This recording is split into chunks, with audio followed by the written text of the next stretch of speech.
Ce qui est le plus facile pour le comprendre, c'est évidemment le logo. Quand Coco Chanel crée son logo avec les deux C entrelacés que nous connaissons tous, eh bien, elle s'appuie sur la fleur de vie, que certains de nos auditeurs comprennent, connaissent.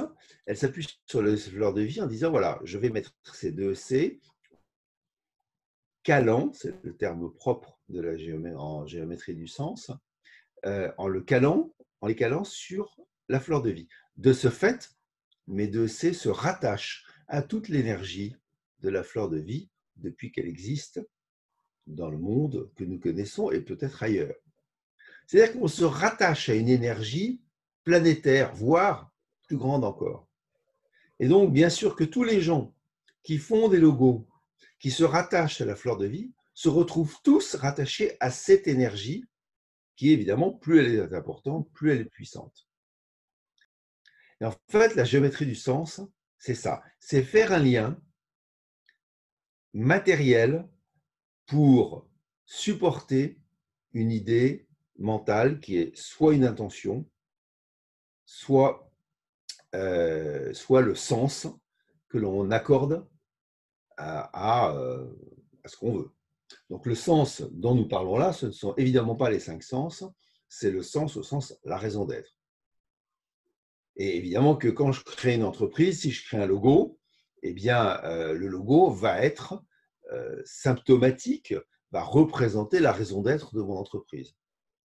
Et donc il y a tout un travail préalable avant de faire un logo, qui n'est pas qu'un petit dessin avec des proportions ou pas, mais de savoir c'est quoi que vous voulez faire avec votre entreprise. Vous avez quoi dans votre cœur? Vous avez quoi dans le ventre? Vous avez quoi dans la tête? Pourquoi est-ce que vous faites? Vous voulez développer cette activité. Et à partir de ce travail que je fais avec mes clients, eh bien, je fais une proposition une liste de techniques de géométrie du sens qui pourra être reprise par le graphiste qui, lui, va faire son boulot de créativité, de créatif. Dans le cas des logos, J'allais dire, parce que pour je reprends le l'activer, même s'il temps. faut sauter par-dessus le feu à chaque fois qu'on fait un logo. Voilà. Alors, dans le cas du logo, qu'est-ce que je vais prendre comme logo? J'en ai pas un sous les yeux. Si, tiens, j'ai des cartes de visite. Voilà, vous voyez, dans ce logo-là que j'ai fait, qui est le logo de l'Académie du Sens. Eh bien, il y a plusieurs intentions. La façon dont j'ai dessiné, en l'occurrence celui-là, ce n'est pas moi qui l'ai dessiné, mais la façon dont ce logo a été créé, il est porteur de différents sens. Je voudrais avoir une énergie d'enracinement parce que mon entreprise, il faut qu'elle marche. Hein.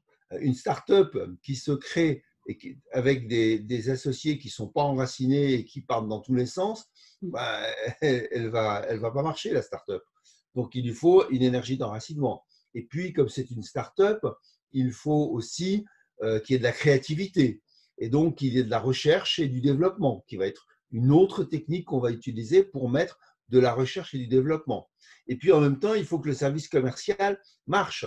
Donc, on va mettre une énergie d'intermédiation. Tout à l'heure, je parlais du quadrilatère social d'Éphèse.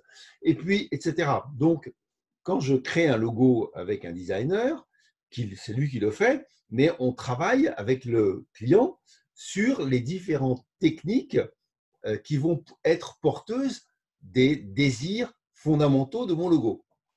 Eh bien, moi, mes logos, ils sont, j'en ai deux, j'en ai trois, ils sont fixés sur le mur de mon bureau.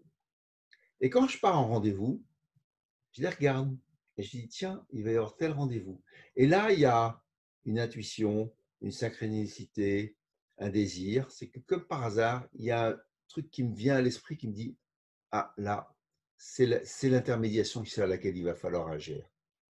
Ou c'est l'enracinement.